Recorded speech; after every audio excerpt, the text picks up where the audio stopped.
Welcome, gods and goddesses, to Battleground of the Gods, our community league that's going on currently right now. We are doing our, I believe it's the top four of what's going on. We have, oh my god, excuse me.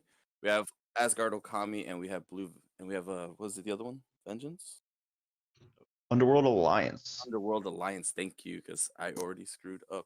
But further ado, I'm going to introduce myself. I am one of your hosts right now, Mr. Ash Basham, and I have me, Mr. Vengeance here.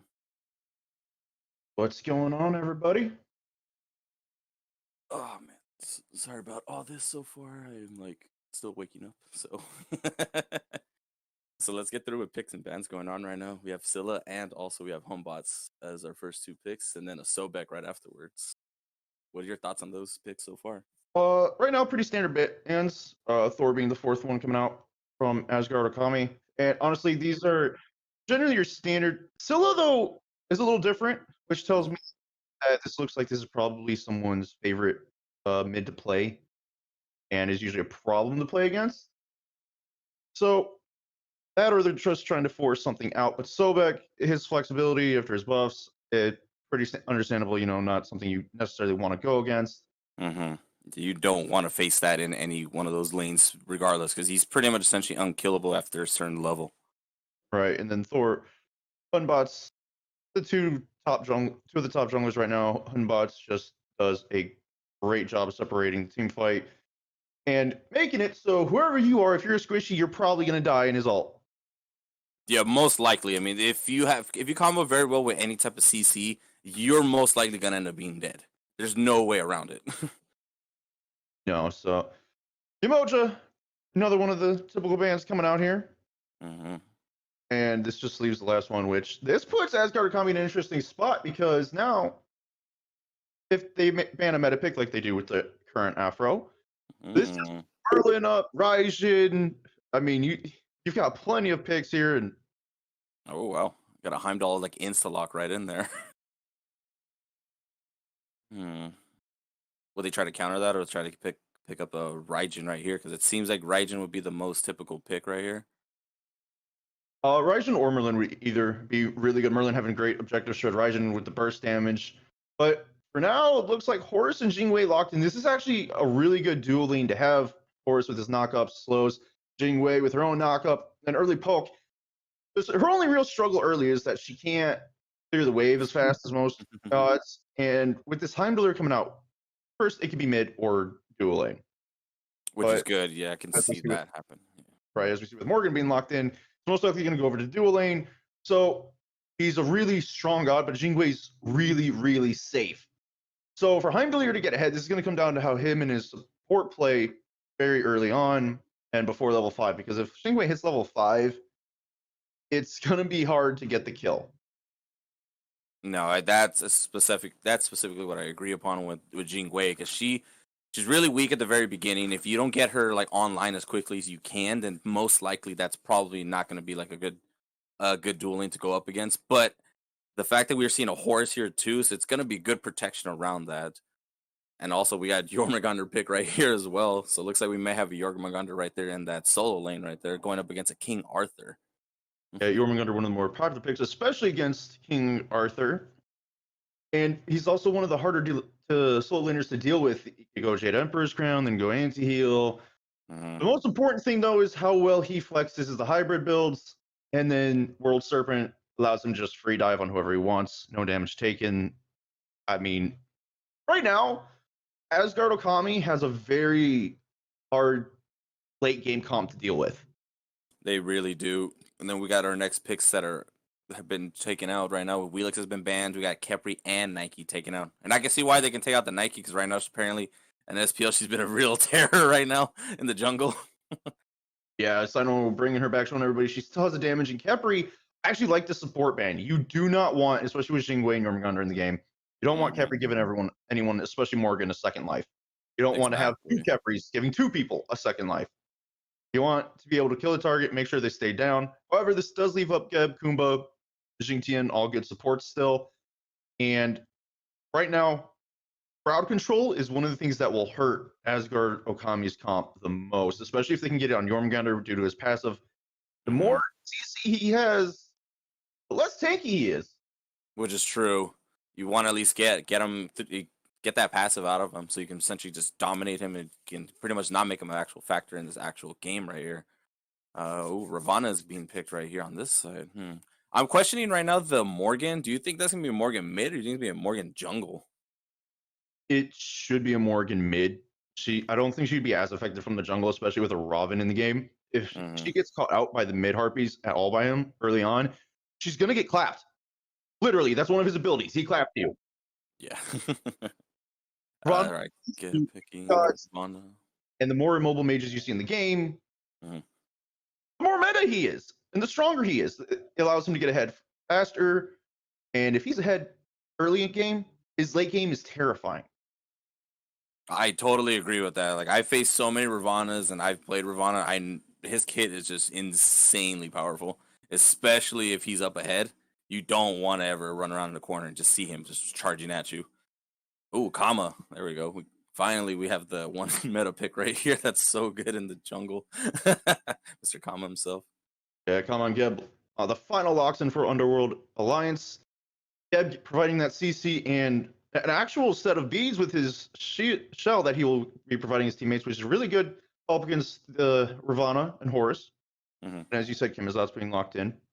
Most likely going into the jungle since they do have King Arthur, which really, whether you put him solo or jungle, he's going to be really strong. And this is one of the junglers who can deal with Robin early, self heal, high burst damage, especially with the combo. Yeah, he's very versatile. Coming out of Asgard Okami, we have the Hell last pick. And Hell being the other meta healer outside of Afro who has a lot more burst damage early. So this is a little concerning for Underworld Alliance's mid lane to have to deal with. I totally agree on that. Hell is one of those you don't really want to face in that mid. She does so much damage in her kit. She heals, cleanses just within in the first 3 levels. She just does that. Man, that's gonna be a tough thing to go up against, especially if you have Ravana coming in doing either his slow or his 1,000 hands. It's pretty much stop you there. Just cleanse out of it, and you're pretty much good to go after that.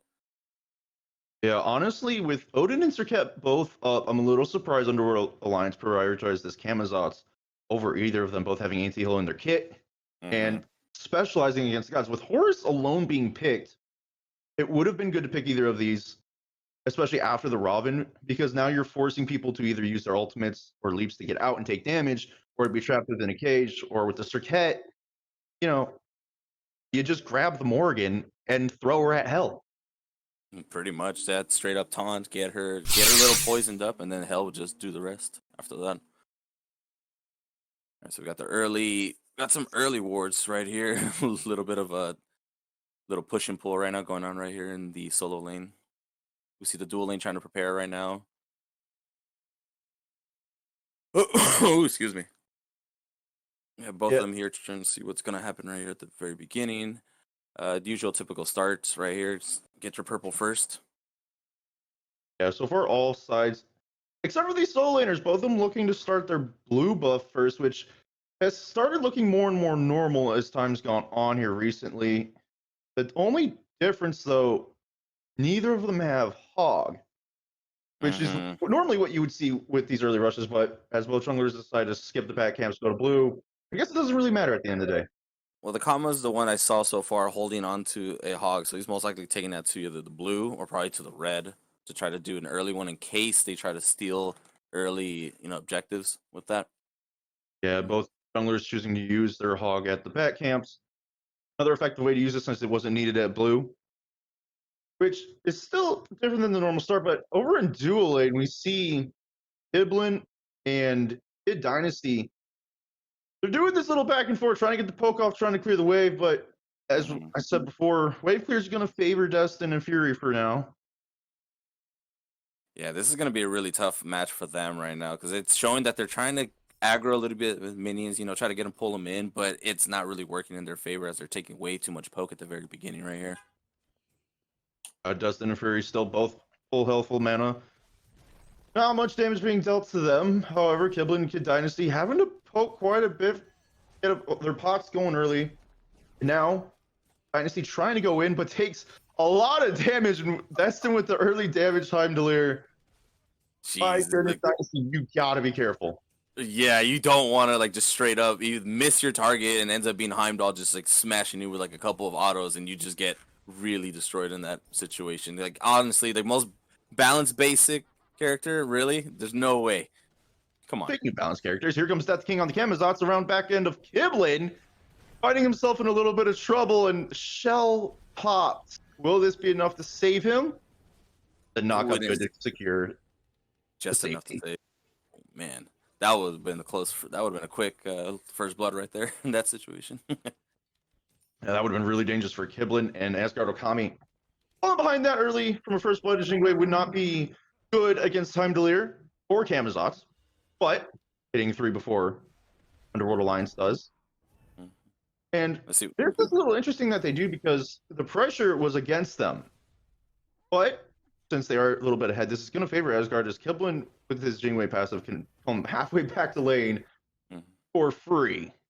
Pretty much that flight is just so fun to watch. Every time she just takes off just straight from the fountain, it's so adorable. Oh man, this fight in the mid lane so far we can see as right now as the Morgan is just taking so much damage right now, and the Hell is essentially controlling this entire lane right now, pushing up, getting ready to go take that red buff. Yeah, about what you'd expect from a Hell early, especially against Morgan. Morgan doing a little bit better in the mid to late game, but over on the dual lane side of things, we have a double rotation from the mid jungler looking to put Destin down. CC comes out of Dynasty good, but knockup's better. Not good enough though, as the knockback is good enough for Suavage to get a double kill on Destin and Fury. Ladies and gentlemen, 3 minutes in, we have 2 kills down. Double kill in the duel. Let's go. Things are getting really interesting right now. That's a big double kill. This puts Kiblin in Dynasty further ahead than they already were. They're actually closer to hitting level 5 now. Suavage and Tej both already level 5. This is just going to make this much harder, especially for Into the Crypts. He may be level 5, but he's still just a Morgan. Suavage having that ultimate now means trouble for him. It's still early to call on that thing. Even they are up about 1700k. I mean 1700 gold right now, but it's still anyone's game even at this point. You can still fight for the late game. Yeah. Oh. Arthur right now. This lane's going a little back and forth. It looks like Yorm taking quite a bit more poke, but Arthur does have the Glad Shield up, so he's got that self-healing, whereas Yorm has yet to back. Yeah, Yorm is still rocking on that Warrior's Blessing so far. I don't even know if he's actually has it gone back to the fountain yet to do a little bit of bind or not, but it seems like he's still slightly up ahead on that King Arthur.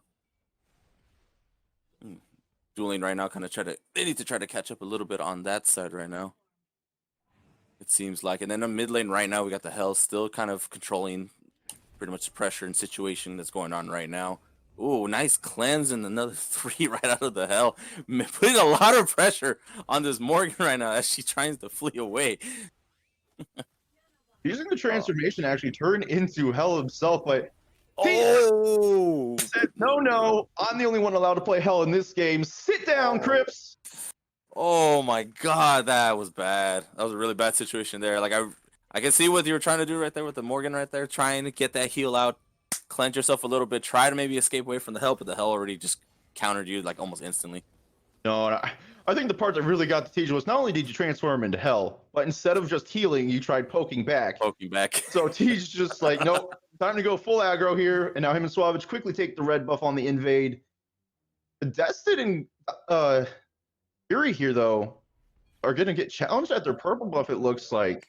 Kiblin and Dynasty's just lurking around pretty much, but this is actually an advantage for Kiblin. He could clear this wave, and it looks like he's going to. And Destin and Fury are going to go to it, but Dynasty actually chooses not to flank. I'm surprised on that. That would have been a good push right there if they did flank. I mean, they're up ahead now. They might as well just push up as much as they can. You know, put them a little bit behind. You don't want a Heimdall that's already like higher than you and just coming out and smashing you in the face. You want to make sure that they're lower. You don't want them to have that much pressure on there, and maybe put a little bit of tower pressure on them as well. Tower pressure being a big deal. But speaking of pressure, Crips yet again Oh. dying, 3 members on him. Suave securing it with the ultimate, but now we have a 4v2 over near mid lane yet again. Fury tries to use the ultimate, not good enough. Kiblin picks up that kill, and Death the King had to use Bats Out of Hell to get away. And this Gold Fury looks like it's going to go completely the way of Asgard Okami for free. Yep, super free. Oh, man. Suavage right now so far is making this entire game essentially a one-sided match the entire way. If he keeps getting these kills, getting in these ganks, leading his team to pretty much taking out more than one actual opponent, then this is probably going to end up being a real bloodbath. Yeah, Suave is doing a really good job on this Robin early so far, doing exactly what you should be doing on any early game focus jungler. Find pressure in any way you can, and he's done a great job of that in mid and duo. Now, Underworld Alliance grouping 3 in mid, trying to protect Crypt a little bit better, get that farm going. But unfortunately, triple split in that farm is not going to be good for Crypt, as he's going to be able to fall further behind us. He's just getting a lot of solo farm. Yeah, he's getting a lot of it right now, as you can see from there. Oh man, and oh my God, here comes Suavage right now, trying to get a good all pressure gank right here on the freaking solo lane. Ooh, pushes King Arthur back and giving that Yorm a little bit of extra breathing room as of right now. Trying to go get his blue. Oh, and the Suavage is stealing that blue right now as well. Yeah, Arceus, thanks to this Glad Shield and no anti-heal coming out of Asgard Okami yet, is able to just simply walk away, does lose blue buff, not his life, so not going to fall too far behind Yorm. Nope. Just a little jumping up and down from Suavage, yeah, getting showing a little flexing right here. Yeah, level 9 Robin, 7 for the Kamazots. And really, this is just the difference between the kills and the stolen buffs right now. This isn't so much as that the King is lacking on his farming as much as it's just the amount of pressure Asgard Akami's been applying this entire game so far. Think about this. We're only 9 minutes in. The score is 5-0, and we have about a 5K goal lead. Yeah, it's not even 10 minutes into this match, and we have that high of a goal lead. It's already showing you that early pressure from the very beginning. The Robin just coming in, taking out a couple of kills, stealing a lot of farm from everyone else around him, clearing most of the jungle on their side and also on their opponent's side. That pretty much is showing you right now that they're in control of this entire match right now. Yeah, Dustin Mercy, 2 levels down to Kiblin Jingwei. But that the King is here trying to get something done. Misses the leap. Knock up good to help Kiblin dash away. Unfortunately, that the King can't find anything. So, oh no. Oh no. Oh no. Oh man. Unfortunate on that. They're trying to get a whole team to come on here to try to pretty much clear out much as they can from that dual lane, but it seems like it really was just only as a distraction. Yeah, Dustin Mercy doing a good job staying under the tower, not leaving.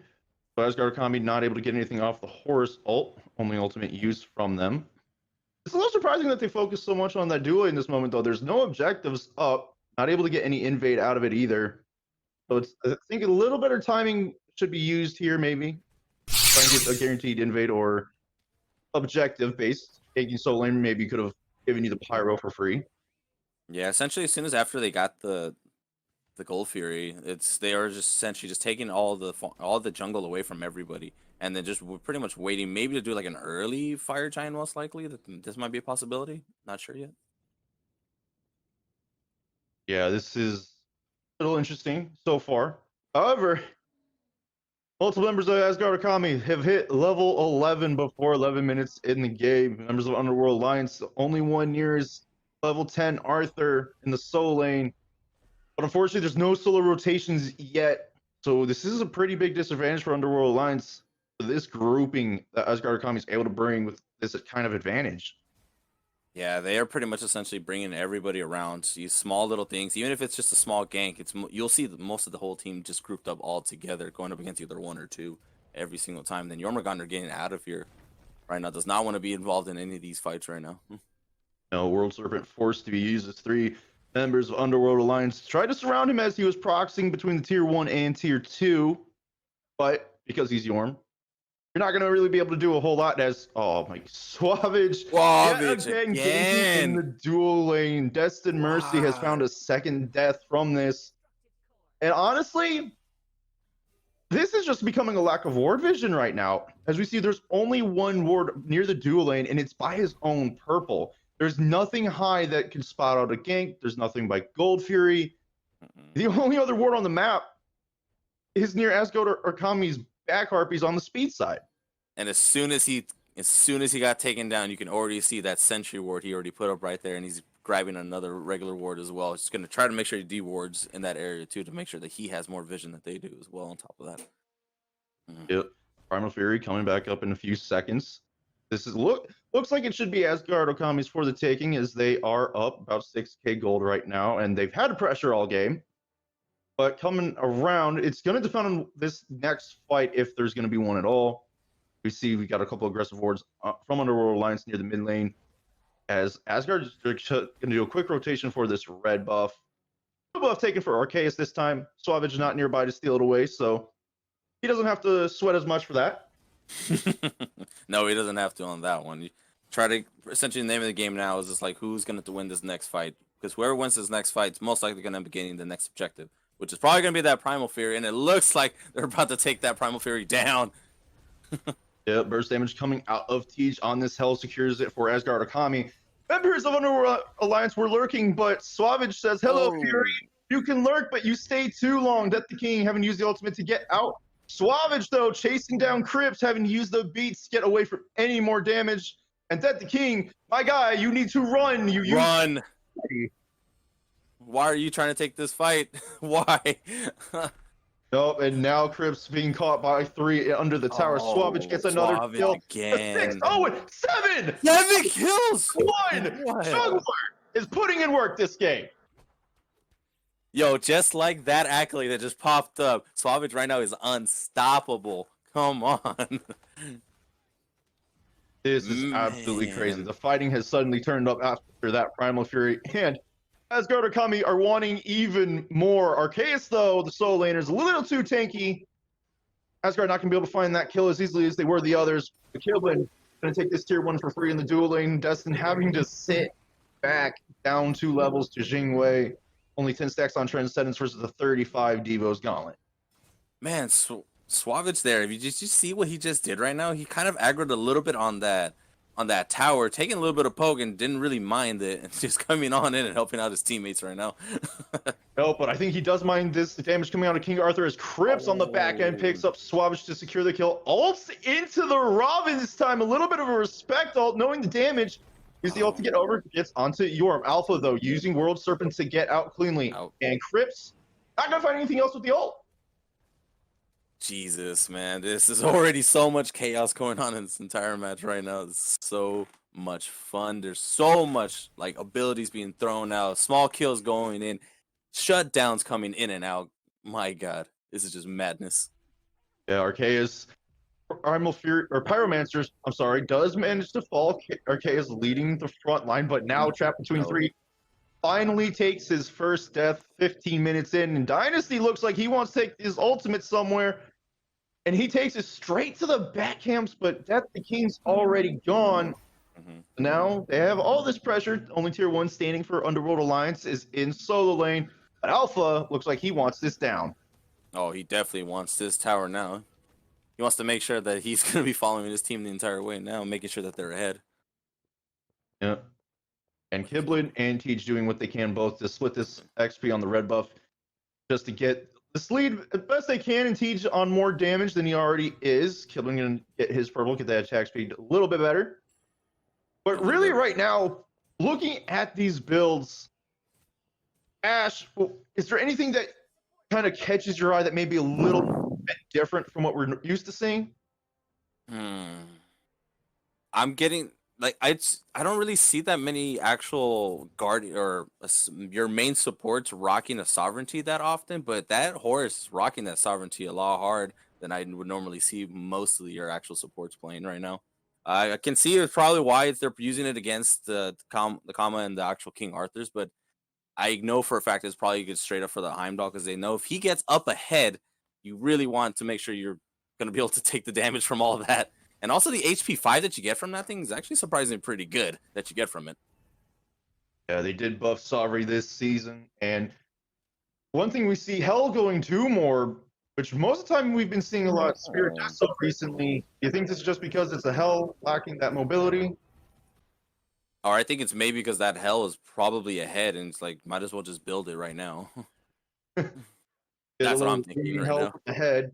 Yep. Actually, isn't even ahead anymore. Crypt's level 14 as well. Only ones still ahead are the Jing. Actually, Hell's the only one who's even. Everyone else is Who's even fighting ahead. ahead. Yeah. Everyone else is still fighting to get up ahead right now, but it's essentially the Suavage and Alpha, just the main two that are just essentially the tough links right now in this entire actual like chain that they have going.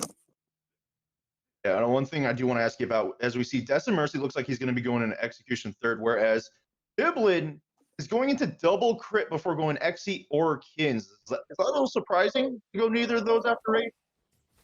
I don't think so. I mean, double crit with already Jingwei, and Jingwei already has crit already installed in her kit. You might as well get your higher percentage chances on your crits now and just do a little bit more damage, and maybe later on get that XC maybe as your last item with Jingwei. But I feel that maybe it might be a third item on top of that that will be an actual crit item as well on top of that. Yep, and with Gold Fury now spawning, Asgard Akami is already set up around, and they're going to start this up. It looks like it's going to be pretty free. Underworld Alliance has no idea what's going on, no wards, vision of any kind, just sitting in mid lane.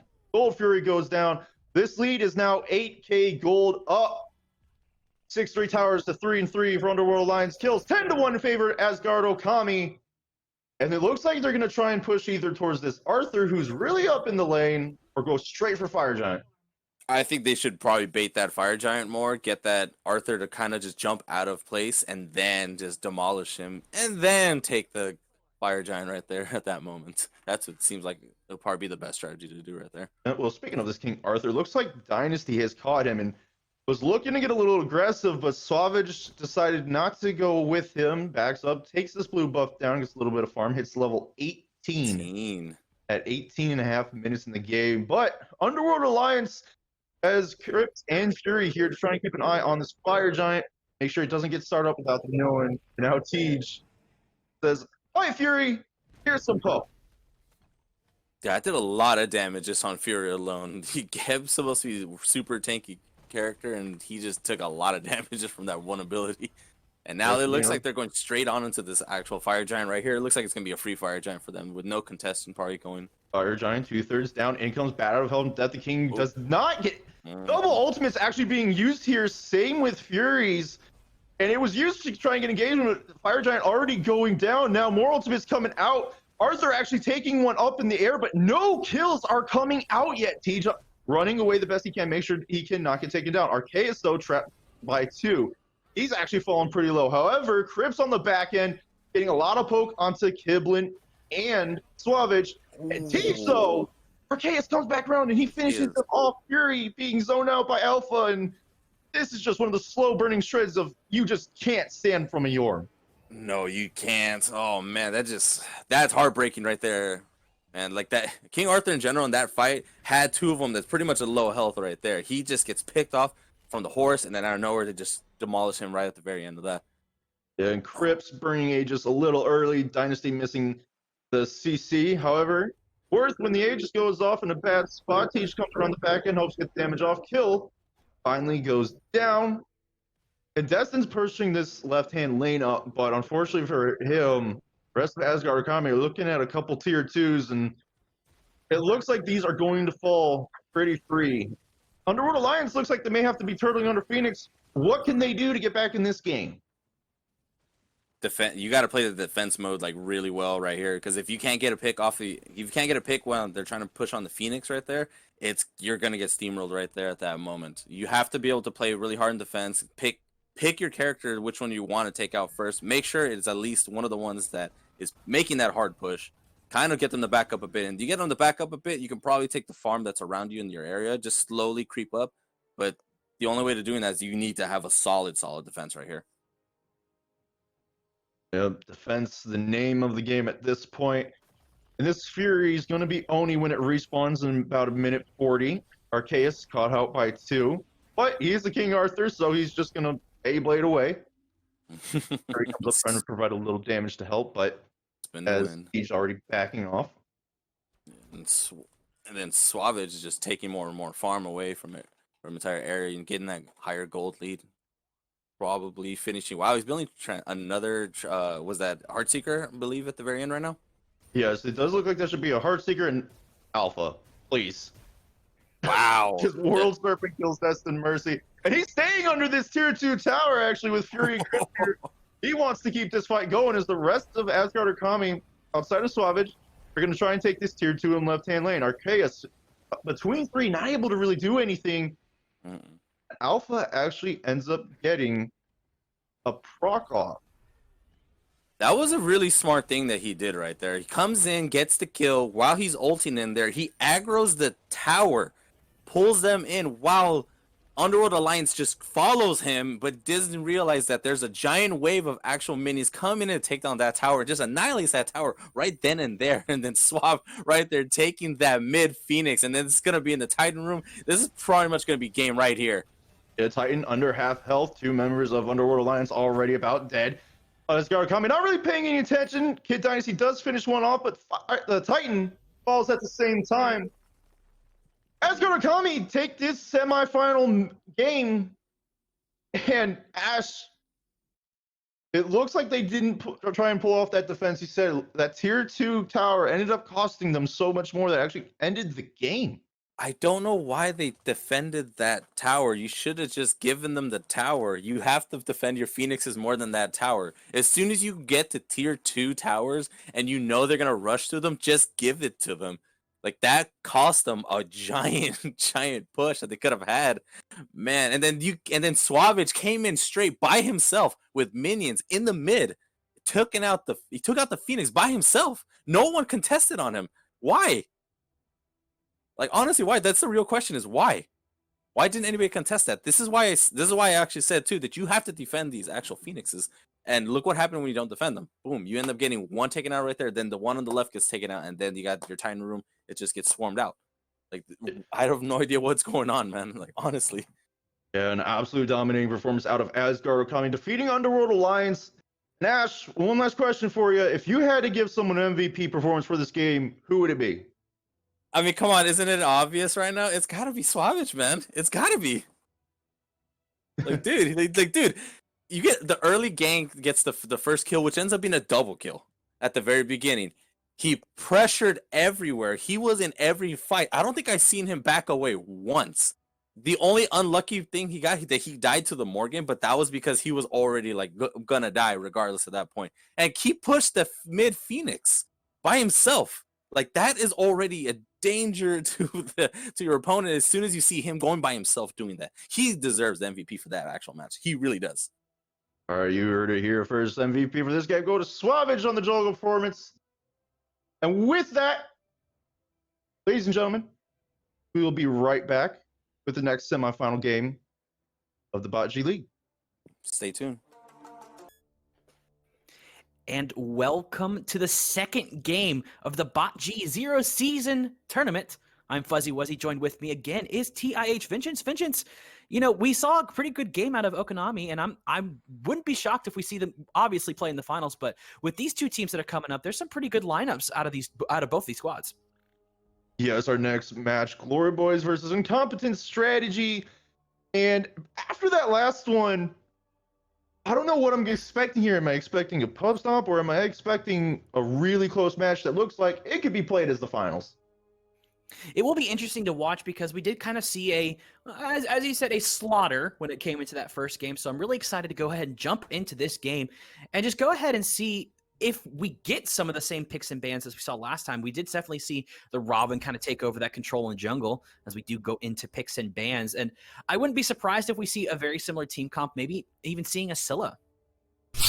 Yes. That was an interesting first ban in that last one, but different this time. Afro's taken off right away, Fuzzy. And this, he's just been ever since the buffs, man. Every time you make a dot damage god have immediate damage applied, especially on healer, they just become meta. Yeah, and healers have been excruciatingly painful to play against, and that's why the Emoja has been banned out, along with the Sobek, who does have a little bit of a heal himself. Morgan also being removed from the banned list is now able to play, but she will be banned for this specific game. Followed pretty closely is the Merlin and the Uller, so nothing too crazy out of both these squads when it comes to picks and bans. No, really, these are the picks and bans you expect. Uller being one of the better early game hunters with the control he brings and a level 1 combo that will take half of your health. So he's not someone a lot of people want to deal with anymore. And Merlin, objective shred, just good overall damage from the mid to late game. But Morgan, because she's off the ban list, can play any god in the game. You have a high level player play her well, he's going to run the game. So overall, these are the picks and bans that make sense. Sure, some have swapped out from the usual top bans, but what are you going to do when it keeps changing like this? Well, we are waiting for that first pick to lock in, and I wouldn't be surprised. There is a Thor available, but Horus is currently being hovered and locked in for Glory Boys, as that Horus pick has been pretty prominent in the couple of times that we can see things in these games. And Horus has just been a overwhelmingly good support, and even with that nerf to his ultimate, even though there was a buff at one point, the nerf coming out now, it seems that he's still highly valued. Yes, and I mean, he was highly valued before he was buffed. It's not just his ultimate. He's got healing in his kit. He's got really good CC. He just provides high aggression for whatever team comp you want to run. As we saw that last game, that high aggression is perfect for a Jing Wei.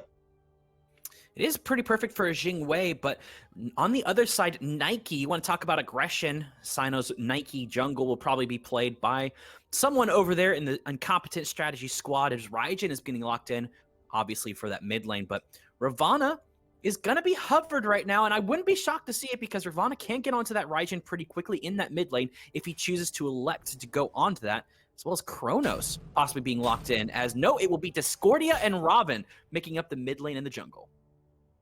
I like the Robin, but seeing that Nike pick with Raijin, I'm kind of surprised the Hun bots did not get locked in here, or the Thor.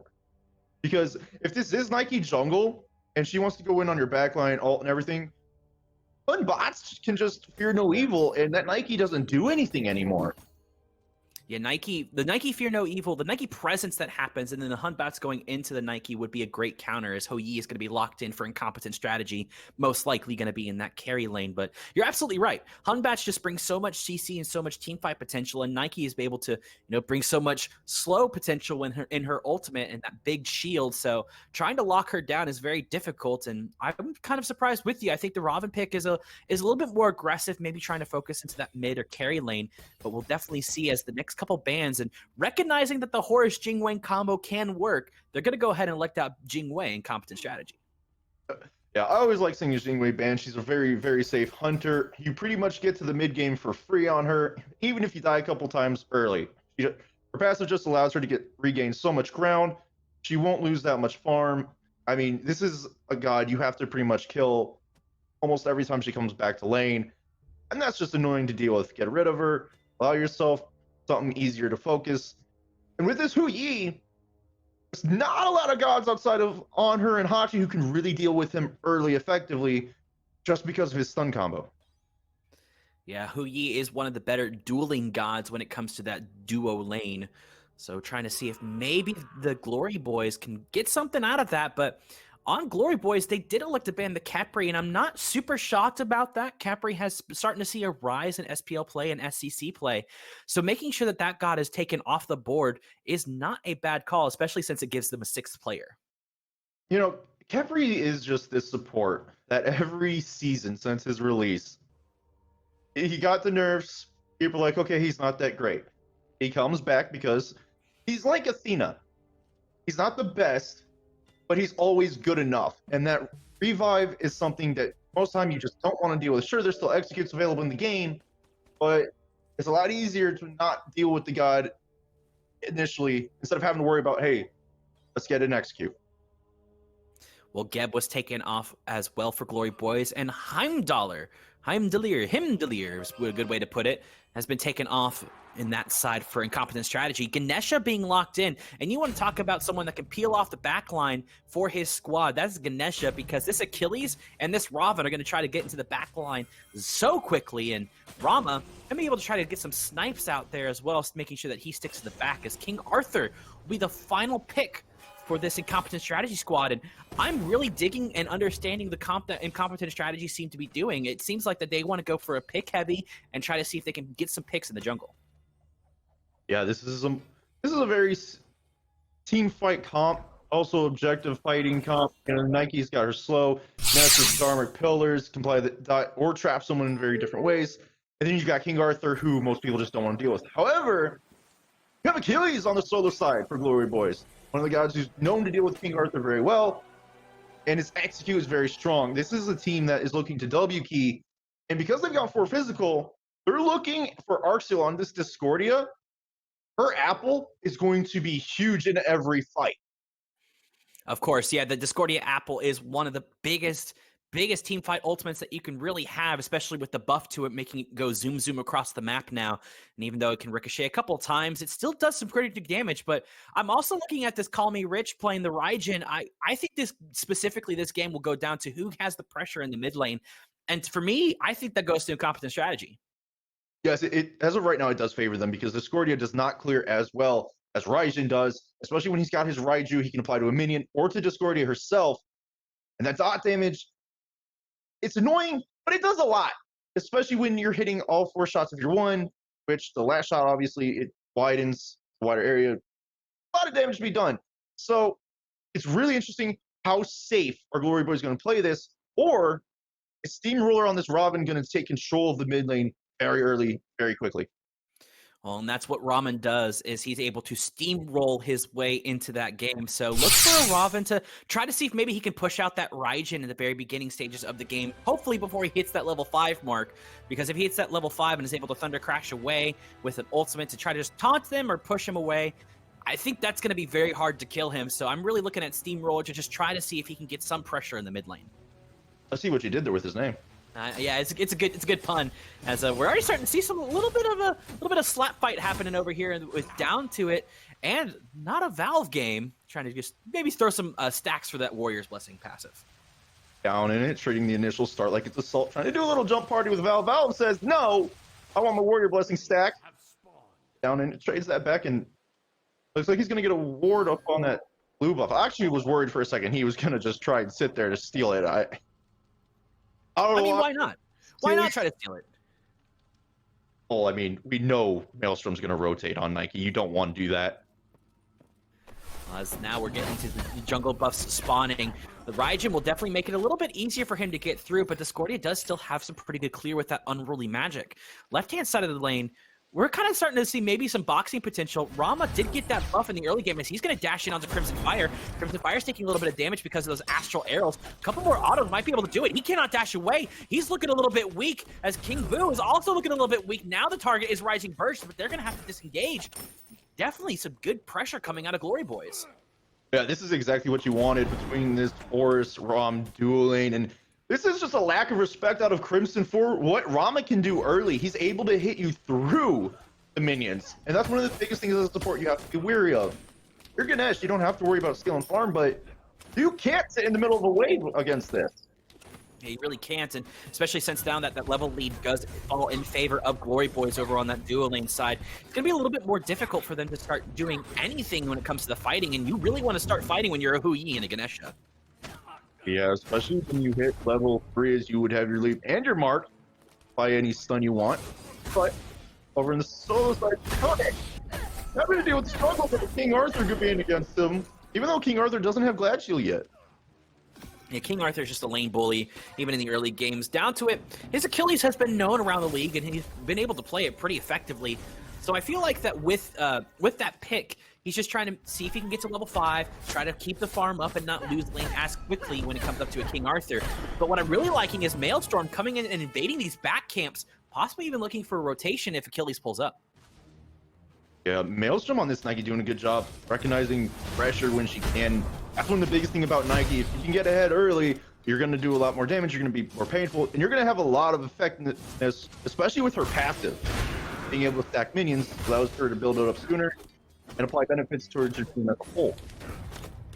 Yeah, a little bit of power, a little bit of movement speed on the Nike passive, and that's definitely one of the big reasons to pick Nike. Definitely one of the more set up junglers who can still do crazy amounts of damage. As now the damage is going to go on to Rising Birch. An Ohm is coming out, but he's going to try to dive bomb away, but it doesn't matter. A rollout coming from there. A Beat's coming out to make sure that he doesn't get the kill, and he will drop the kill. Rising Birch getting away with a little bit of nugget health from Superstation. Beautiful play out of Crimson Fire on the Ganesh to make sure that Rich, even with just the slightest bit of health, does not drop first blood to Superstition. Would have been huge for him to get that, but Boo. King Boo blinking and dashing him to uplift, and that secures the kill, but Ganesha not able to ohm him and root him down to make sure that tower shot hits. So that will be first blood to Glory Boys. I really don't think Incompetent Strategy's dual lane was expecting a blink there from Horus under tower. It's just so risky, but it paid off at the end of the day, and that, Fuzzy, this is going to allow Station so much pressure. He didn't get the kill, but he's just farming for free. Yeah, that assist is definitely going to help him. That does give him 5 more stacks on that Hunter's Blessing, allowing him to get a little bit more mana and a little bit more attack speed as that Hunter's Blessing becomes evolved. A little bit of rotation over there on Steamrolled up on the left-hand side of your map. You're going to see him try to collapse on the Raijin. The Raijin's going to come out. He's going to try to Thunder Crash away, but it will not matter. Steamroller picks up the second kill for Glory Boys. Beautiful decision-making out of Steamroller, recognizing where Call Me Rich was on the Raijin. And the ultimate being down, not a lot can happen. And now Steamroller actually moves over to dual lane to try and get something. He's going to try to. He's going to be able to get the root. The beats have been used. The dive bomb has also been used. Superstition does have that ultimate available for him to see if maybe he can get some snipes, but it looks like it's going to be a disengage. Nike's going to go ahead and go in. Maelstrom doing some damage with the leap, but will have to back off because they're waiting for the carry to get to that higher level. Maelstrom just has enough mana for the ultimate and possibly a leap, but a full disengage from Glory Boys and Incompetent Strategy will make sure that the pressure falls a little bit in favor of Incompetent. Yeah, that unfortunately Maelstrom was not level 5 yet. So when he leapt in, we would have loved to see the ultimate come out, but because he was only level 4 and had to wait a little bit longer, unable to use it, so the pressure has to go away. But he did help his dual lane get some pressure back, so they're not losing too much anymore. The only thing is, Glory Boys dual lane's level 5, they're only level 4. If they don't hit 5 soon, it's going to be a lot of trouble for them. Well, and that gold difference is definitely in Glory Boys' favor. It's only 300 right now, so it's nothing to be scared about if you are in Competent Strategy. Competent Strategy is making sure that they keep up that farm game, and that's simply because I feel like a Maelstrom just making sure that he's invading the jungle on a consistent basis. Seems like that he's kind of ran this jungle, even though we saw Steamroller get a couple of kills and help out with one. It seems like that he's been controlling the jungle. Yes, Maelstrom being able to be in not only your jungle, but Glory Boys' jungle as well for free. He's not taking damage for it. He's not getting punished. He's just walking through and walking out. So this is something that, if it continues to stack, it doesn't matter if Steamroller's getting a kill or not. It's either going to stay even or he's going to fall behind because he's losing his own map side farm. And for Incompetent Strategy, if Maelstrom manages to pull 2 onto him because he's in the other enemy's jungle, at least free pressure elsewhere. It does leave that free pressure elsewhere as the gold lead now, even though it shows 2-0 on the scoreboard, the team with 0 kills does have that gold lead, only about 60 to 70 gold. So Glory Boys now are trying to see if maybe they can get some lead in the XP category to see if maybe those level differences will help them out. And level differences would make a huge difference, especially on this Robin, who's looking for Call Me Rich, and Bye-bye. whoa, the apple is too good. Thunder Crash doesn't do anything, and as I was saying, higher levels on Robin early on just means danger, especially for Call Me Rich, as we saw there. Yeah, Call Me Rich was the unfortunate side of popping beads, trying to get something out of nothing, and he ran away, and it did not matter because there was an apple upon his head. So an apple away keeps Incompetent Strategy away, as Arcsteel does pick up that kill. But again, you were talking about, just making sure that Maelstrom farms up. I think once this starts getting into the later game stages of the game, Incompetent Strategy are going to start looking a little bit scary. As a boxing match is over here on the left-hand side, Rising Birch looking a little bit weak. One Rama auto should do it, as Rama's be able to get it, as Horsult just going to come in to make sure that he can secure the kill. King Boo just saying, hey, I'm giving you a little bit of support here, as 4-0 now shows the scoreboard in favor of Glory Boys. Yeah, and in the mid lane, Thunder Crash comes through. Tycho drums being used. 1 hits, 2 hits. Call Me Rich gets revenge on Arc Seal. Their XP is being leveled, but Steamroller says, no, no, no. Come back. The Steamroller is going to be able to pick up Call Me Rich. Now it's going to be going on to Maelstrom. He's going to get knocked up. The jump is now down. He's going to try to be able to get away from him under the tier 1 tower. And he will successfully do that. So 1-for-1 trade in the mid laner for mid laner, as now Steamroller's looking to invade the back camps possibly, and even the red buff with the rest of his squad. But he's now noticing that, he might be a little bit out of position. The dive bomb just to get him back under the tower to make it safe. So now their aggression will be focused onto the red buff. Yeah, and if this red buff goes in their favor, which it does very quickly, Crimson Fire unable to secure, unfortunately. So now this kind of just negates any sort of invade Maelstrom has been doing. He's now down about half a level, close to a full one, to Steamroller. And if this invade now starts turning against Incompetent Strategy, especially with Steamroller starting to steamroll ahead on XP, it's going to be much, much worse here in a couple minutes. The mid game's going to start to kick in, but Robin's going to be the most effective player in the game. At 8 minutes and 20 seconds into the game, gold lead definitely in favor of Glory Boys, but not quite there at 1,000. Looks to be about 700 is the gold lead, as we see that just the solo laners just doing solo lane things, boxing each other, trying to get some damage, but you're not going to do too much damage with this King Arthur build. Glad Shield and Tank Boots are going to be his pick, and those boots that give him a little bit more protections make sure that he doesn't lose these boxing matches very well. Oh yeah, and those Tank Boots are actually really good against an Achilles just because the passive is stacking defense. So it's not that easy to get a damage applied even with Warrior Death. Well, now it's going to go up into the Taiko drums as Call Me Rich is going to pick up one. The apple was thrown out there. Call Me Rich will pick up a double kill. King Boo and Arcsil fall. They're going to go ahead and get these oracles. I'm surprised they just don't go straight for Gold Fury, but Steamroller is around trying to see if maybe he can get a Mystic Rush off to see if he can pick up Maelstrom. He's going to come right back circling into this mid lane. I don't think he wants to dive into 3 people, as he's going to like to just make sure that he gets the farm from the tier 1 tower. Now, a smart decision just to deal with the wave itself. But it looks like he's going to go over to the solo lane as Valve has started invading the blue buff. Steamroller here. Let's fall down, but maybe gets the poke off and... Oh, the Beyblades. Oh, here we go. As Valve is kicking someone out, as Mystic Rush will come in, he's going to get ohmed away. Here comes the Raijin. That is his 3rd kill, a killing spree. On to down to it, and maybe even a double kill, as there's the double kill with the Raiju. Call Me Rich is now 5-3-0, even though he only had 4 of those kills in the past 1 minute of this game. And 2 double kills put you ahead of Arcseal on this Discordia, and unfortunately for Glory Boys, they were doing well. But now, Call Me Rich is making rotations with Crimson Fire, and they're proving this is a combo that you want to stay away from. This Ohm is just negating any and all damage possible out of the jungler of Glory Boys. That's twice it's happened in a row. So now, Glory Boys need to rethink their strategy. How hard do you want to commit on one target with Crimson there? Call Me Rich is definitely one of the ones that is taking control of this game in his own hands. He has all 5 kills for his team, making it seem a little bit like it's all in the palm of his hands. We were talking about earlier, it's all going to be in this mid lane, and sure enough, the mid lane has been the focus. Yeah, 5-3-0 versus Arcseal's 1-2-1. Now, Arcseal did have his 1 kill did come off his ultimate, which was well placed onto Call Me Rich earlier, but Call Me Rich has done a very good job in the game just with farming. So now, his Gold Fury's up. We are 11 minutes in the game. This next fight is going to determine who gets it. This next fight looks like it might be on the left-hand side, as he's going to dive roll back in. Rising Bird's going to drop the stun, see if he can get some damage. He's going to come back down, but he doesn't realize that a Horus is around. He's going to updraft him, and Superstition will pick up Rising Birch. As now the rotation from Nike and Raijin are coming in. Will Nike be able to get in? She's going to try to look for a knockup, and she's going to be able to jump in there. She's going to ult, but the disengage, the perfect Superstition, but it does not matter. Maelstrom picks him up. So now it looks like King Boo's trying to dash away onto minions.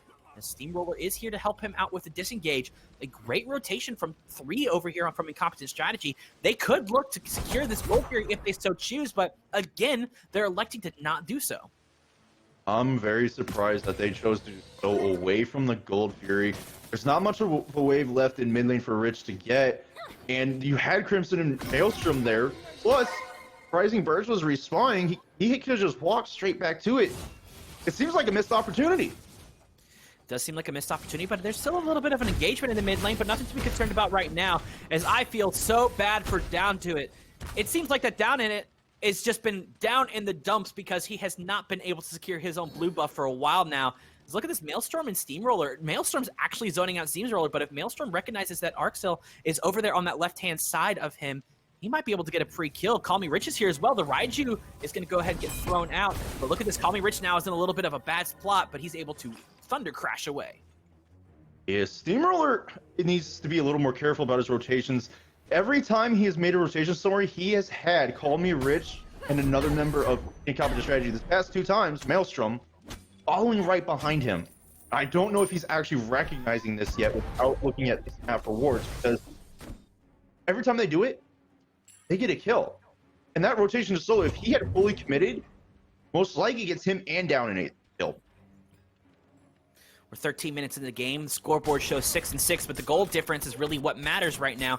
It's going to be 1,100 even for the side of Incompetent Strategy, and I think that just shows you how Incompetent Strategy have been doing well with this farm game. There was at one point in this game, Vengeance, not even 3 minutes ago, that we were saying it was 5-1. So Incompetent Strategy continuing to farm, continuing to make sure that they keep that farm in their favor, and now they have a little bit of that XP lead at 900. Yeah, that 5-1 was in favor of Glory Boys earlier. Now Incompetent Strategy, off these rotations from Call Me Rich, has brought it back. I mean, he's got, as you said before, 5 of the kills himself. So it's really just coming down to all these rotations, counter rotations, and now as we're getting closer and closer to that full-on mid-game, these team fights are going to be more effective. Looked like Crimson Fire wasn't quite in a good place for himself to be at, but he's able to dash away from the Horus and the Strife coming out of the Discordia.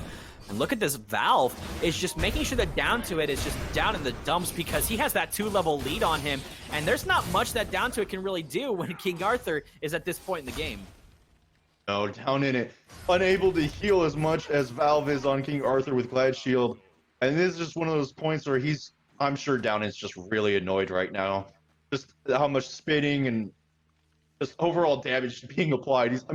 We just watched Down in It go under half health while Valve is clearing away. Well, Valve game making sure that he keeps his pressure alive. But a big fight in the mid game as Thunder Crash is going to have to come out in that mid lane as he's going to be able to disengage. But that was pretty close as, look at this, Maelstrom's going on to Superstition, but Superstition recognizing it, making sure that Nike walked over that ward right there on the right-hand side next to that Alpha Harpy. That seemed to be the call, but now 4 members are around this Nike and this Hou Yi. This could be the engagement as Horse is going to try to go in on the Maelstrom. Rising Birch is going to drop the Suns, but I don't think it's going to matter as he's going to go up in the air. A great Dharmic Pillars comes out, but Steamroller is going to be able to get away as Rising Birch is going to try to get sniped. Blink coming out from Maelstrom as Arxil picks up Crimson Fire. Now, Maelstrom is trying to see if maybe he can find King Boo, someone out of position, as King Boo is going to try to dash in and Maelstrom preemptively beating just to make sure that he doesn't get rooted, and King Arthur has made the rotation from that right-hand side to the left to try to help out his team. This call, with him rotating over, Incompetent Strategy, you need to go for this Gold Fury. You did lose 1 for none, but now with Arthur, you're dedicating even more. And the fact that he's not able to get anything there, this is a wasted rotation for him. This could actually hurt him. Sure, Down in It wasn't there, but Down in is getting farmed and going straight back. This is the whole time Valve could have been farming and get ahead. Well, the farm still does favor Incompetent Strategy at 15 minutes and 50 seconds into the game. Gold Fury still up. Pyro and Fire have both been available for 5 minutes, almost 6 minutes now.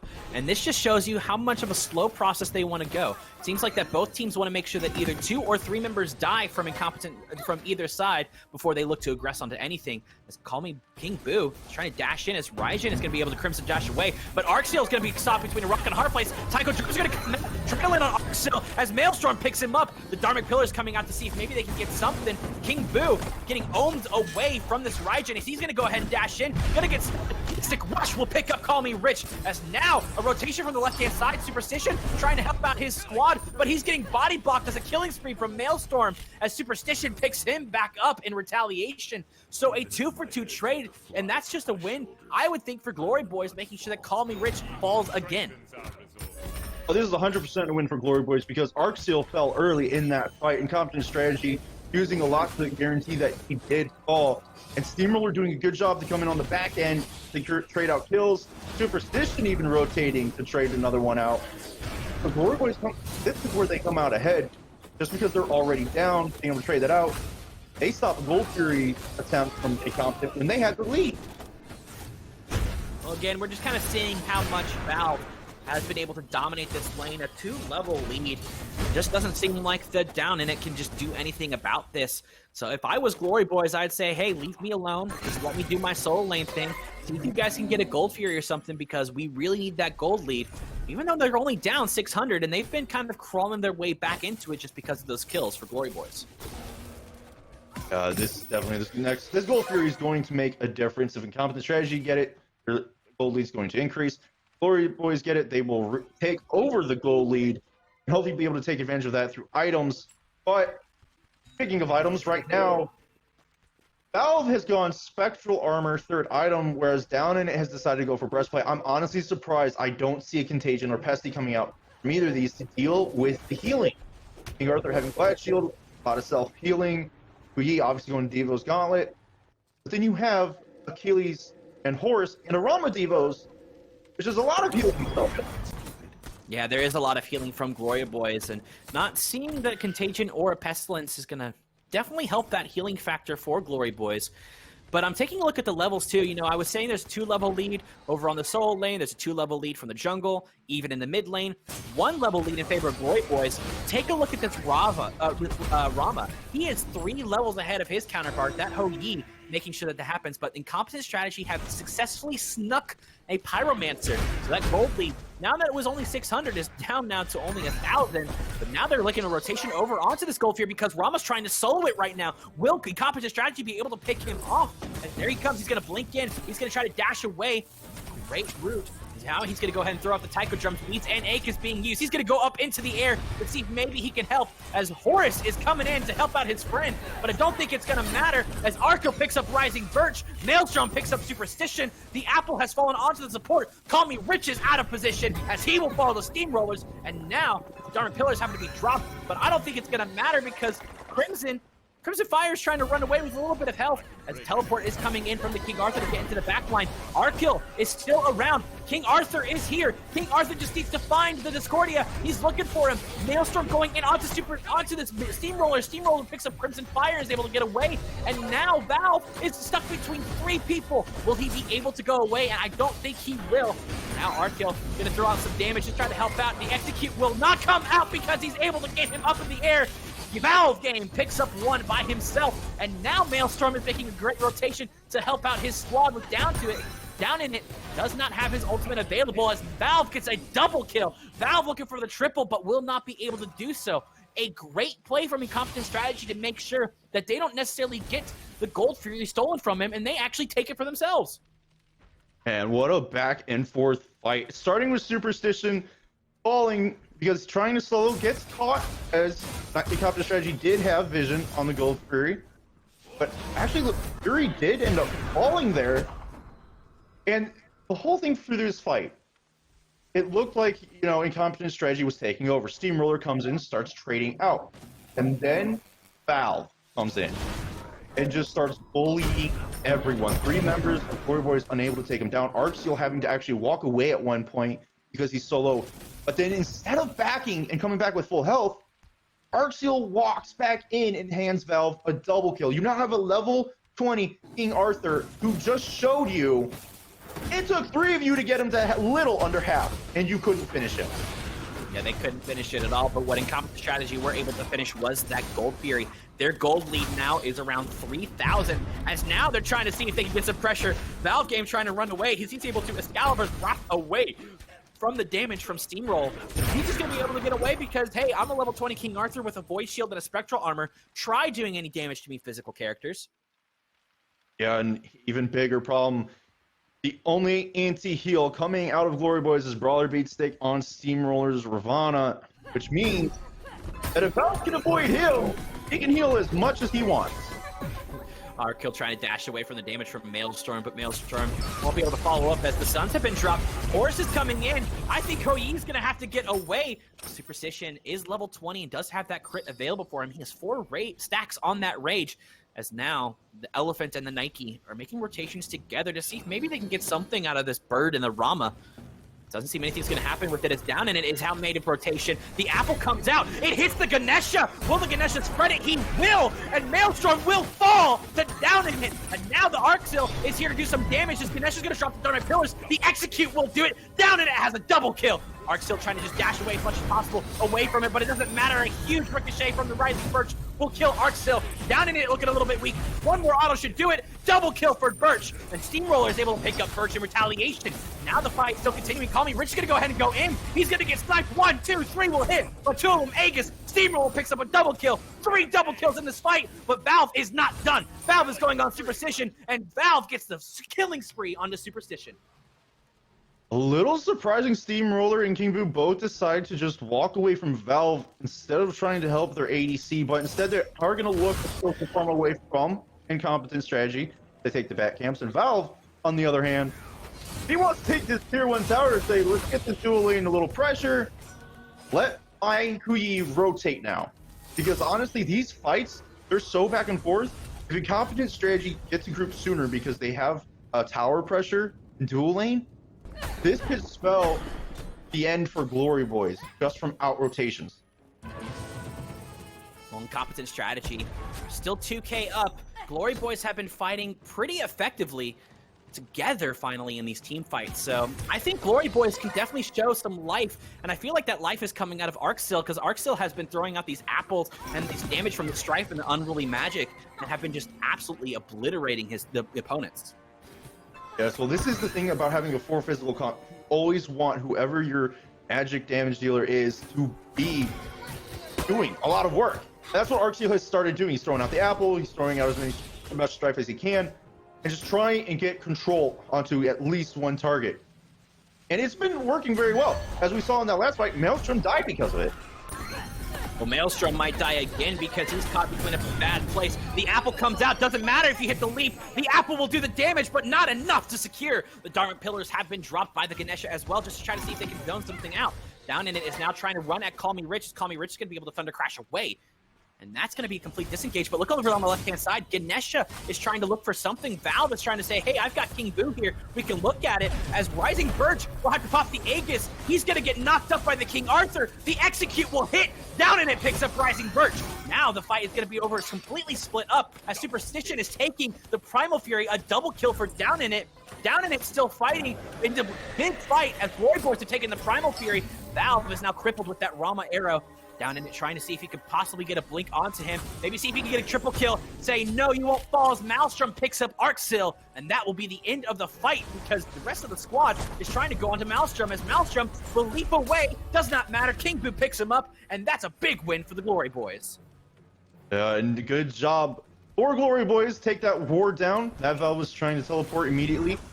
As you said, Gold Fury goes the way of Glory Boys. As well does this fight. 3 for 1 overall. Arxil the only one falling to Maelstrom, but it just cost them even further. Incompetent Strategy now finding themselves a little bit on the heel. As Glory Boys is going to get this pyro, because that fight just shows Glory Boys are not afraid no matter what.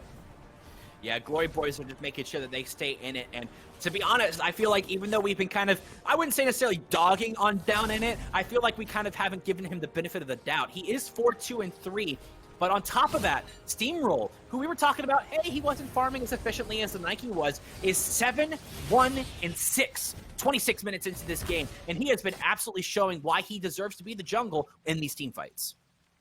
I mean, he's been doing a good job. Every fight he can, he trades out at least one kill. And he's been using his ultimate very effectively. As we saw in that last one, he put Birch down very low. Downant was able to take advantage, finish him off, and that just let him stack kill on kill with his execution. We are 26 minutes in the game. Gold Furies have been split up evenly between the teams 1 for 1. Fire Giant will be the next aggressive target available for either teams. But as we were talking, the only tower that has fallen this entire time is the Glory Boys' left-hand side tier 1 tower, as that left-hand side tier 1 tower for Incompetent Strategy might be a little bit of trouble as well. Teams are now starting to group up into this mid lane, see if maybe they can get a big team fight. And I think even one team fight could possibly spell disaster for Glory Boys if they play too much on the back foot. Yeah, just as the last fight, they need to be split up just enough so that Steamroller can effectively use his backline capabilities. That's one of the things that has determined which side these fights go to. Steamroll, that last one, was away from the team for a long time, but then was able to regroup and push down the last few. So, Incompetent Strategy, they're better grouped together, especially when Arthur can take someone in the air, throw him back down, immediate damage, done. Glory Boys, however, can fight apart because Horus can bring them back together whenever he wants. 27 minutes into the game, Incompetent Strategy have had a gold lead this entire game, and now it has disappeared. Glory Boys now have that. Valve is trying to dash into it as Dharma Pillar is going to be dropped. Try to get some damage as the apple just off the mark. The Suns are being dropped onto Steamroll as he's trying to get onto Rising Birch. The Ohm coming out as Steamroller picks up Rising Birch. King Boo helping him out as now he's going to try to get away as Raijin has made an appearance. He's going to collapse back onto Raijin maybe, but it will not matter as Crimson Fire will fall. A double kill for Steamroll. Nike now is a little bit out of position as she's going to be the next available target for the Glory Boys. Trying to get something. A dash will not be able to have. She's going to be able to throw out the massive ult for the shield as now Call Me Rich is available and around the corner. But look who's in the back line is down in it, trying to see if maybe he can get something. But no, they're going to elect to go ahead and back up. Everybody heal off these back camps. Will they elect to go for a Fire Giant, or will they just kind of say, no, thank you, we'll wait for a fight? It looks like Glory Boys are going to go ahead and wait. Steamroller did fall a little bit low, needed to back. The rest of the Glory Boys are going to try and just push out these waves a little bit more, apply pressure, make it easier to start fire and bait the fight if it absolutely becomes necessary. Superstition, however, in this solo lane in front of Maelstrom needs to be careful. If Maelstrom starts going on, he could be in a lot of trouble. Well, Superstition is doing some damage to Maelstrom, but Maelstrom is now out of position as Horus and Ravana have made an appearance, but Arxil is now a little bit in trouble as well, trying to see if he can get away, but Down in it is going to help him out. Maelstrom trying to run away, but the body block's coming out from King Boo. The shield coming out to make sure that those autos get absorbed. A Thunder Crash comes in to land onto him. He's not going to be able to get it as Steamroller picks him up. Superstition picks up Maelstrom. Maelstrom now going to get fallen by Call Me Rick as the beads will come out from Call Me Rich. And now the Raiju coming out to do some damage, but the Ganesha Garnet Pillars will drop in. The Ganesha Pillars will do some damage. Down in it, trying to get to the back line, but he won't be able to as the tower is now doing some damage. Rising Birch picks him up, and that's going to be a complete disengage for Glory Boys. Incompetent Strategy are now on the offensive to try to see if they can get Arxil. Crimson Fire trying to chase down Arxil, not wanting to let him back, see if he can get his team another kill, but that dash out of Arxil, making him invisible, does mean Crimson has to back off. This tier 1 tower and solo lane is going to fall. I mean, that last fight was so good. At first, it looks like Glory Boys are going to take it hands down. Superstition being able to snipe Maelstrom out and Valve falling to Steamroller. But Rich, Crimson, and Birch just collapsing with the ultimates, and there's nothing Glory Boys can do. There's nothing Glory Boys can do, but they're trying to defend this tier 2 as much as possible, and they were able to successfully defend it. Look how low that tier 2 tower is, as they're trying to get some damage to be done to them, but nothing going to really come out of it, as now they're going to have to completely disengage. But Incompetent Strategy were definitely playing on the back foot, and then when Superstition did hit that snipe, and Steamroller was able to get into the back line as well to get a kill, it seemed like the Glory Boys had it all in their hands. Glory Boys are still up in kills and still up in that gold around 2,000. And this gold lead, it's very surprising. This gold lead's been switching back and forth so much, but 2,000 has actually been a pretty stable gold lead for right now, which is a good thing for Glory Boys, because even when they're losing these fights, it means they're not losing too much profit. Pyromancer is now being the fight for both teams as King Boo is able to get into the backline of Rising Birch, and down and Steamrolled is over there on the left-hand side trying to see if he can maybe get on to Call Me Rich or to Maelstrom. Fights are still happening around this Pyromancer Fire Giant area. See if maybe they can get someone just to be able to get enough damage dealt to them so they can blow them up quickly. Crimson Fire is now 2 levels down from his counterpart in the solo lane. Pyromancer just still kind of being auto attacked, making sure that maybe something can happen. Dark Pillar is going to be dropped, and now Crimson Fire seems to be in a little bit of trouble as now the Suns will be dropped. Big ultimates coming out from Raijin as well, but it doesn't matter because Valve is going to be there as Shutdown is steamrolled from Call Me Rich. Now Valve is trying to see if he can keep onto the backline. The execute is up. Call Me Rich picks up a double kill. Call Me Rich is still coming in. Call Me Rich is trying to get down in it. Down in it misses the execute from the King Arthur. The perfect play from Maelstrom to get Arxil. Now King Boo is the only one available that can help out his boy Down in it. Down in it trying to run away. Down in it seeking to try his best as the heal's coming out. Nothing's going to happen as Valve picks up King Boo. Down in it will eventually fall if he's able to get away, and that's a deicide. Rising Birch picking it up. And Incompetent Strategy taking 5 or none. The 2K gold lead now. 1100 in favor of Incompetent Strategy as it's going to increase with towers falling and fuzzy. That fight, Call Me Rich, did so much, took so little damage. You would think that someone else would have fallen, but Glory Boys were so split up that every ultimate used out of Incompetent Strategy was to full effect. Steamroller, as you said before, was trying to get onto the backline, had to take an awkward route towards his team, but in the end, his team was already collapsed on him. By then, it was too late. It was too late, and Incompetent Strategy now have a free attack onto this Enhanced Fire Giant because we have hit that 32 minutes mark. So the Enhanced Fire Giant will definitely help out the squad of Incompetent Strategy, and it seems like that their strategy has not been incompetent. But look at this! Steamroll trying to get in there with a huge Mystic Rush and trying to get the damage. That Dive Bomb will try to get it done. Who will pick it up? Incompetent Strategy pick up the Fire Giant. Maelstrom picks up Steamroller, who's trying to steal the Fire Giant, and that's going to be it. Incompetent Strategy now have that Fire Giant and now have a huge gold lead. And Steamroller and Superstition both using their ultimates, trying to steal away the EFG. Just not good enough. Dharmic Pillars applying that dot damage with Rising Suns, and this is bad news for Glory Boys. Sure, there's 4 ultimates down on Incompetent Strategy, but you now have 2 high damaging abilities for Glory Boys down. And this next Phoenix Siege, you have to rely on Boo, Down in It, and Arxeal's ultimate alone. That may not be good enough since Valve still has his. Valve still does have it, and everybody has that Enhanced Fire Giant around their waist, but the Primal Fury will be the next target for the boys of Incompetent Strategy, now up about 5,000 gold. This will make it about a 6,000, 7,000 gold lead in favor of Incompetent Strategy once it falls. So now their focus seems to be probably on this left-hand side tower. The Tier 2 in mid, Tier 2 in left still stand. Now Maelstrom's just making sure that he can push up the minion wave, see if maybe a split push can happen, as Superstition was taking quite a bit of poke.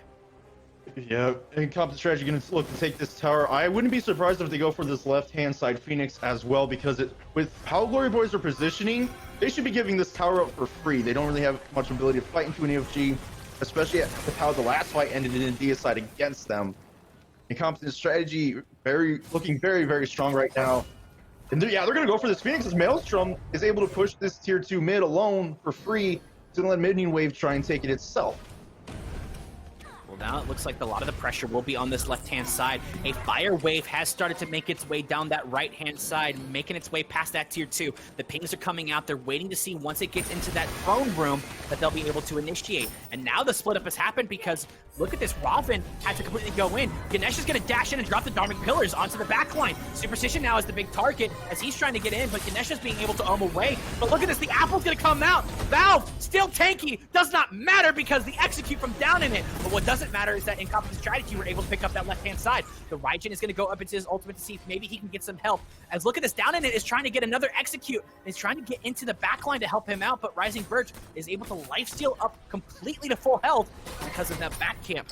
So now, even though they got that left-hand side Phoenix, the mid Phoenix is the only Phoenix available for them to get. They are going to go ahead and disengage because why not? Their big tank, not a Valve, has been obliterated because of Discordia. Even though Glory Boys did lose the left-hand side Phoenix, right-hand side was already down. I have to give them credit for that defense. It was still good.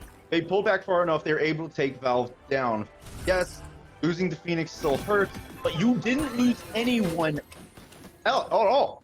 You were able to push out the right Phoenix side so that wouldn't hit your Titan. You were able to keep Maelstrom from soloing the mid Phoenix, keep those minions out. Overall, for what could have been all Phoenixes down, that's pretty good. Yeah, Glory Boys did successfully defend their Titan effectively at the 36-minute mark. It's 24-23, but a 10,000 gold lead in favor of Incompetent Strategy, as now the Glory Boys' right-hand side Phoenix has respawned. So 2 more fire waves will be all they have to deal with. Until that, Phoenix will be up to about 80% health because it is at a weakened state. Maelstrom recognizing that, he's going to try to push with this fire wave. Yeah, now Steamroller has been doing a good job staying on this right-hand side to deal with these fire minions. He's got a little bit over a wave that will be able to handle it for now. But Pyromancer is going to go for counter strategy. At this point, it doesn't matter. all it does is help you get out of your base faster. You've already got a 10k gold lead.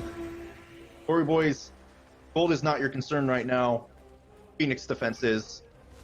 And after that last one, if they can do a better job closer to Phoenix of controlling Valve, they may be able to push back even harder. Yeah, it seems like that Valve has always been able to get into the backline and just cause as much damage as possible, sometimes even picking up double kills and unofficial triple kills. So making him the target of focus for Glory Boys seems to be the play, because if they're able to kill him off, then it seems like that they might be able to successfully defend these Phoenixes. Yep, Fire Giant's going to respawn in the next 30 seconds. And Incompetent Strategy want to set up for it. I'm a little surprised that they're not pushing the waves out further during these 30 seconds. It's a lot of time to just be standing here around Fire Giant, especially since Glory Boys may not consider challenging it anyways. Well, the pings are coming out because Glory Boys might be trying to do something, as Arxil was trying to get a little bit of damage off onto Call Me Rich because he was pushed up a little bit. But Call Me Rich was able to get away from that strife. Ganesha was a little bit out of position, and that Fire Giant has spawned. This is the second enhanced Fire Giant of the game. 10k up for Incompetent Strategy. They definitely have the items, they definitely have the damage, they definitely have the level lead. So now, even though the levels are all level 20, they've had this level lead for quite some time, which is why they're able to push this advantage. This Fire Giant, as you said, Vengeance, is completely uncontested and will fall into Incompetent Strategy's hands. Yep, another EFG, but that doesn't mean end of the game for Glory Boys. The fact that they only lost one Phoenix last time on the last push from Incompetent Strategy with EFG, it shows the potential to fully defend. You have your left-hand side pushed up pretty far, so you don't really have to worry about that yet. All you need to do is be concerned about the enemy in front of you. Well, the enemy in front of them right now is Crimson Fire, seeing if he can get something out of nothing when it comes to the positioning from these two carries, who are basically left alone, but Down In It is here to help him out, because now their focus is on that Phoenix, and the right-hand side Phoenix will fall pretty quickly, as through the skies, a huge three-man Horus ult. Horus is going to get into the backline as Rising Birch is now taking a little bit of damage, as the Apple will go in, and Superstition picks him up with some snipes. Not Valve Game is actually in the backline again. Will he be the target for the Glory Boys? As Glory Boys are now going to go in, as Steamroller picks him up. Now the backline is Maelstrom. Maelstrom doing some damage to Arxil, but Arxil is doing some damage down. That's a double kill for Steamroller, who made his way into the backline. Steamroller able to blink away. Superstition picks up Maelstrom. A huge Phoenix defense for the Boys of Glory, and now they're going to be able to run it up the right-hand side lane. But Ravana's going to have to go over to that left-hand side Phoenix. It will inevitably fall to the Fire Giant minions. But I think the Fire Minions, that doesn't matter. They won a defense again. Fuzzy, it's like I said, EFG does not matter to Glory Boys. These guys just pulled off a huge defense. Valve falling quickly, and Steamroller just 1v3 gets 2 kills, blinks out, no damage being done to him. And what a turnaround. No deicide, but they didn't lose any while they killed 4. Now they're going to be able to take up this right-hand side. That seems to be their call, because that left-hand side was the Phoenix that fell second. So if they're able to push up this right-hand side lane as much as possible, they're going to be able to help themselves out in case they win another fight again. So that right-hand side Phoenix falls, and 2 towers still remain for Incompetent Strategy. They have some more chances to get there. 40 minutes into the game, only person left with a Fire Giant is the man Crimson Fire himself on that elephant, but I think that at 2 minutes and 30 seconds into the left, coming up with this Fire Giant that spawns is going to be a huge victory point for whoever picks it up. But another victory point that's being able to be spawned right now is this Oni Fury. Will Incompetent Strategy be able to have 2 Oni Fire Waves? I'm not gonna lie, I'm a little disappointed Glory Boys decided to back where they did. They had a chance to either go for the tier 2 in mid or rotate over to this Oni Fury. It's been up for a few minutes now, and that really would have helped take away pressure from Fire Giant. Now that Incompetent Strategy has respawned, it's going to be a lot harder for Glory Boys to do anything about this Oni Fury. You just wanted a Phoenix defense. That doesn't mean you may necessarily be able to win this objective as well. Well, the Oracles fall pretty quickly, and now this Oni Fury is the target, as Glory Boys are completely disengaged from it. They're trying to see if maybe they can pick something, and it seems like that they've just elected to give it up. So Competent Strategy now have 2 Oni Fire Waves that will be spawning, with the white squares of death will be spawning any second now, as those waves will be in the middle. And now those Oni Fire Waves being the most dangerous thing on the map, away from gods in the lane. And for Glory Boys, they've got a lot of time. Incompetent Strategy is actually pushing up pretty quickly, so they won't have to worry about that right away. But if Incompetent Strategy decides to sit around, it could become trouble. Well, they're not electing to sit around as the Strife will come out. Or it's going to go ahead and ult into the backline and hit 2 again. He's going to go on to Rising Birch. As Rising Birch is going to try to get the beads out, it's going to be able to get away. Dharmic Pillars have been dropping. Nike's going to slow everybody down, but to talk about slow everybody down, the Suns have been dropped. The Phoenix is still being targeted. The Phoenix has not fallen yet. The Apple will pick up one. The Apple will pick up another one. The Apple will keep going as Arxel has the double kill. He's going to dash in aggressively to try to see if he can get someone else. That is a triple kill. Superstition picks it up. Steamroller picks up another one. That is a deicide for Glory Boys. How many times are Glory Boys going to do this? Although now they're pushing aggressively. Steamroller's the only one defending against Fire Giant and Oni Fire Waves. Glory Boys may need to send someone else back to help, but my goodness, a deicide this time. They only got 4 last one. This time picking up all 5. Fuzzy, this is the I'm down 10k plus gold, but 3 strikes you're out chance. Glory Boys look like they're about to pull off a 3rd strike on Incompetent to turn this game completely around and win. Well, that's if the Oni Fire Waves didn't go ahead and obliterate the Titan like they just did, but the Phoenixes have respawned on the right-hand side. Left-hand side will respawn soon. Timers are pretty low. They're only going to be able to get this right-hand side Phoenix, it seems like, and then they're going to have to completely back away. But if Glory Boys keep defending like they have been, I don't think I can call them Glory Boys. I think I call them Glory Men, because they have been dying on the hill and completely have won every single time.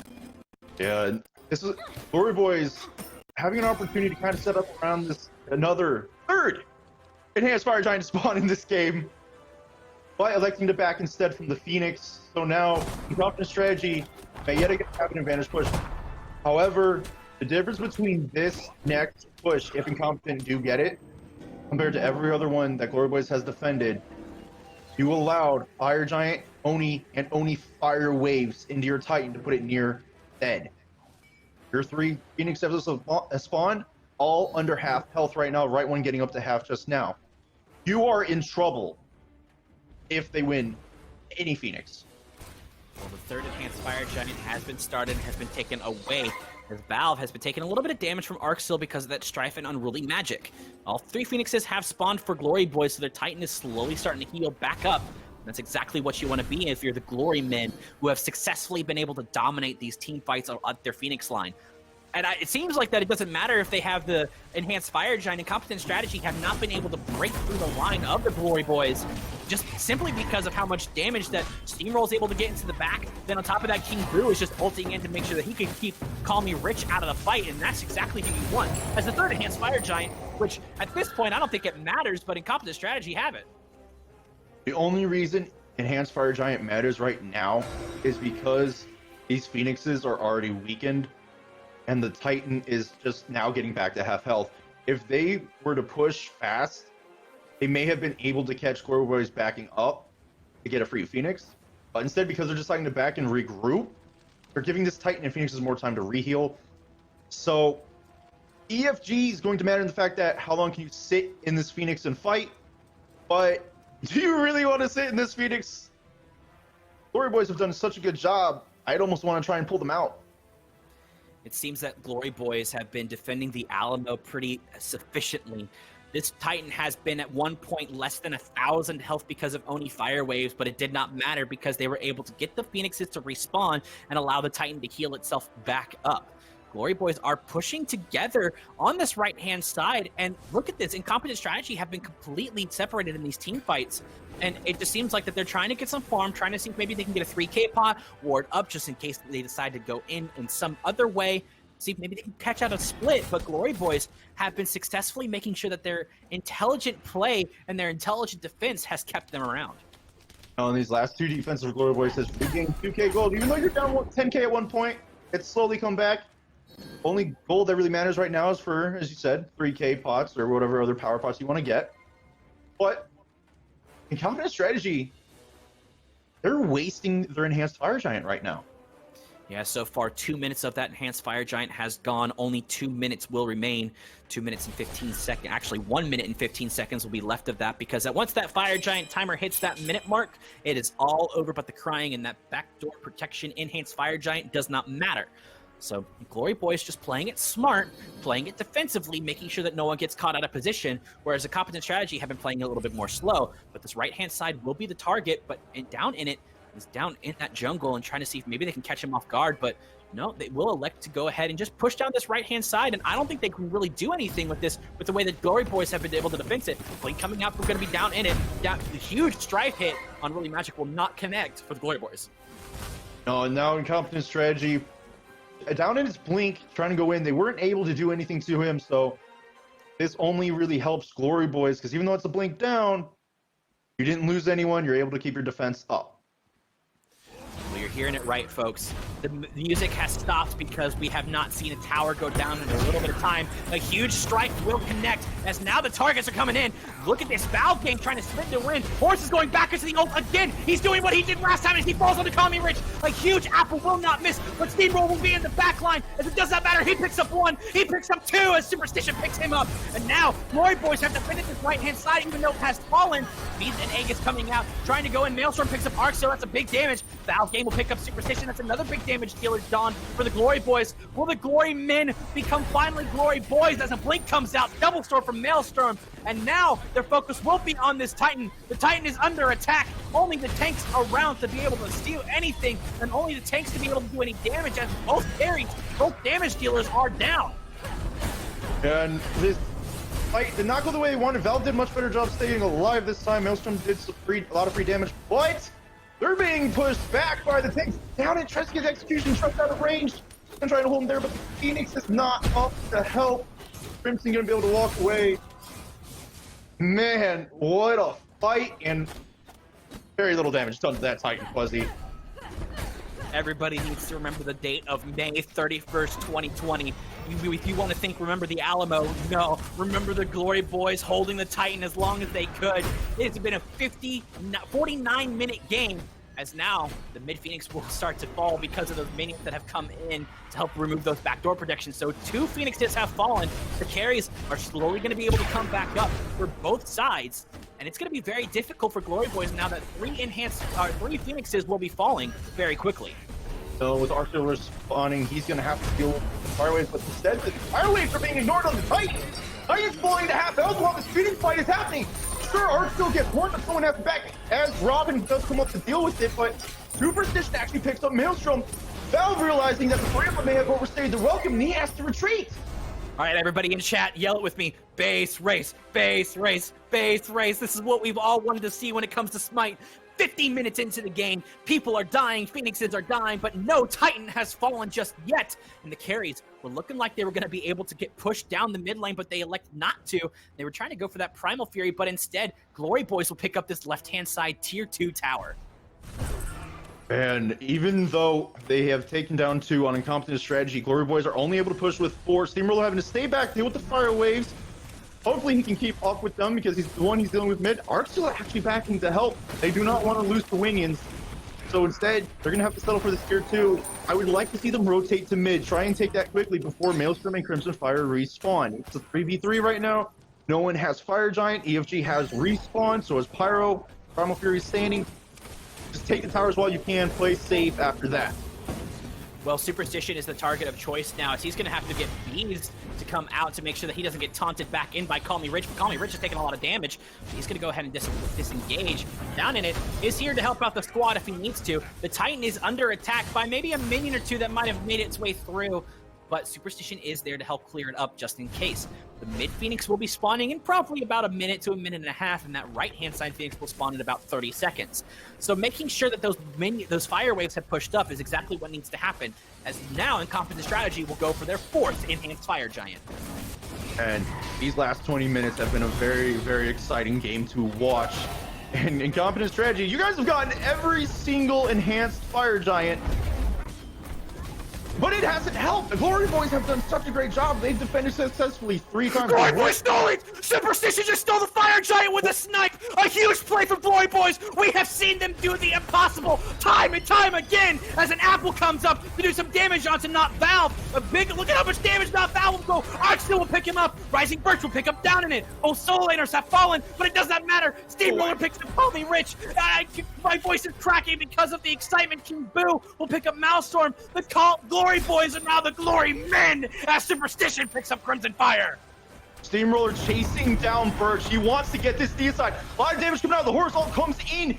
Birch leaps away. Roller doesn't have the ultimate, but Boo does have the blink and dash. Secure. Birch finally falls to Steamroller. Have Glory Boys done it?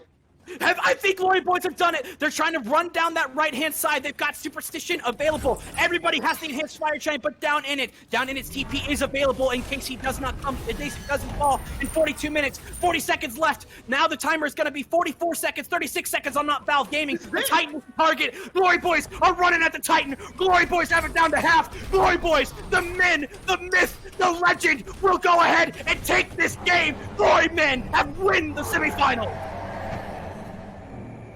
This semifinal game worthy of being called a finals match in and of itself. But holy cow, 20 minutes of straight Phoenix defenses, some of the godliest Phoenix defenses we've ever seen. Glory Boys will move on to the finals in a huge turnaround. Down it in Steamroller just playing the front line like madmen. That game. There's so much love in my heart that the Glory Boys graduated to Glory Men. They have died on their hill, and they have come back to win it from all odds. All odds were against them the entire time. As you take a look at Glory Boys' stats, I really have to give this one to Superstition for the MVP, but I can't not look away from Steamroller Slashline, and I can definitely not look away from King Boo Slashline. He was a part of 34 of the 37 kills. I don't know what more we can say about this game. Like, as you said, it was entirely in favor of Incompetent Strategy going into the end, but Glory Boys just pulled off these perfect defenses. They would lose it, but they would take so much away from strategy, it didn't matter. And really, I think the biggest one that cost them the most was when the Maelstrom, Crimson, and Valve kept going to take down the Phoenixes. He lost those two. Valve the only one surviving. So Glory Boys were able to take everything they wanted for free. Yeah, Glory Boys were able to take everything they wanted and more. And the biggest play, the highlight play for me, was the one thing that they wanted more than anything else, the Superstition Rama Snipe to secure the Fire Giant, which helped them beat Incompetent Strategy inside the jungle. And it's just the one thing that they wanted to do. So even though Incompetent Strategy had the cards the entire time, they were winning the entire game, Glory Boys managed to get it because of one Rama Snipe from Superstition. That snipe was insane. I didn't even notice that he was going up to get. I thought they were going to give it up for a second and just go for another defense, but my goodness. Ooh, that EFG just gave them that fight. For a second, it was traded out, but then when you look, they were all grouped around that blue buff. It was the two members of Incompetent Strategy who were low. The rest of Glory Boys were healthy. And man, did they snowball that fight. Glory Boys. Now, in my heart, they are Glory Men. I'm rooting for you boys in the finals. We'll be back with some more great BOTG tournament action coming back.